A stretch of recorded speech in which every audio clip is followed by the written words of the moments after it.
You sent Jabulani Khumalo to go and register. Absolutely. Umkhonto I had on your that behalf. discussion. You sent him. I had that discussion with him here in this house, here at Nkandla.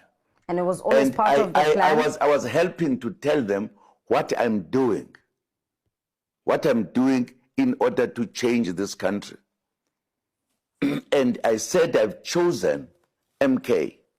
But because MK is going to raise eyebrows to some people, I won't register it myself. I would register it through, there were 3 sitting next to me. So I said, we'll use your name. And we agreed. So that people must not realize I'm party to it. Because I was doing underground, total underground. I did that, and I don't have to argue with somebody who did not even know what Umkhonto was. What we are talking about, there are papers being written to court to explain that day where he had to sign. Because I put him here, I said, why do you now say this is your organization? He still is saying that, absolutely. No, I'm telling you, when I talked to him, yeah, I said, where do you come from? Because I've brought his brother and their friend in order to be here to hear what he says. No. I did not refuse to sign because I know the truth. In fact, somebody was saying, starting a discussion, I'd stop the discussion. I said, here's a paper, sign.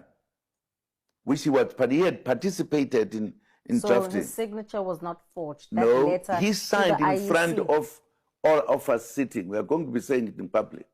He signed, and it was sent. You've spoken about how your party is so young, and yet it has made an impact, or it has such wide reach. Who's funding Umkhonto weSizwe Party? Unfortunately, we've got nobody who's funding us now. No money at all? I mean, there was an article that spoke about funding from Belarus. Is that money coming from? Belarus, Who Russia. Received it? You? Me? You are a director of a company? I've never received any. But I thought you were going to tell me something. You're not funded by Russia? When was I funded by Russia?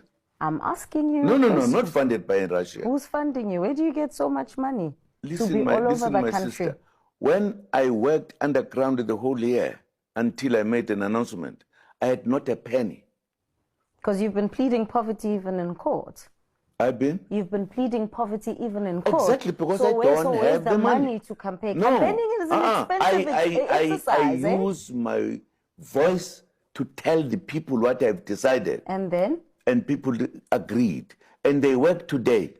We were with you as a country for 9 entire years. And I changed a number of things. Right? And I changed a number of things. Okay, hang on a second. You're going to answer me. Let me ask the question. You're going to answer me. You can't answer until I'm done. Okay. You were with the country for 9 entire years. And when you look at the population, it's mostly made up of young people. Now, you're at your not so tender age of what, 82, 83? Many are asking... I'm 28. Okay, backwards. Okay. You're at your not so tender age of 82. Let's be honest. Why don't you just allow young people to lead? What could you possibly contribute? You had your time. Allow other people to let this country grow and allow young people to run the country. What are you bringing to the table? Have they displayed how they can lead the country? Who? The young people. Are you saying young people can't lead? No, I'm asking. Why don't we have young people who are acting like me now?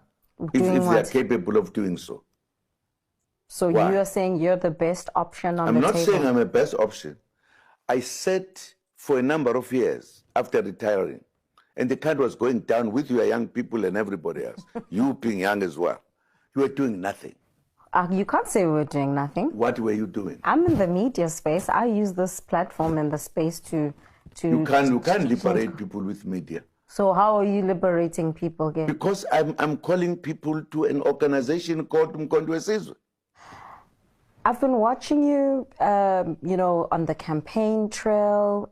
Even during this interview, you've been quite energetic. And I can't help but wonder, were you ever terminally ill? Me? Yes, especially because in the courts, your health has been a subject of discussion. When the arms deal trial was supposed to start, you were not in a good state to stand for trial. And so it goes. I think that is a very serious question to answer. I mean, to ask, rather. Because the health of a person is always known as a business of that person and the doctors. It comes to this discussion when people, like it is happening now, when governments are doing things to make people feel uncomfortable, follow other people for whatever reasons. That's why such questions will come. There was absolutely no necessity for such a question to come. Absolutely.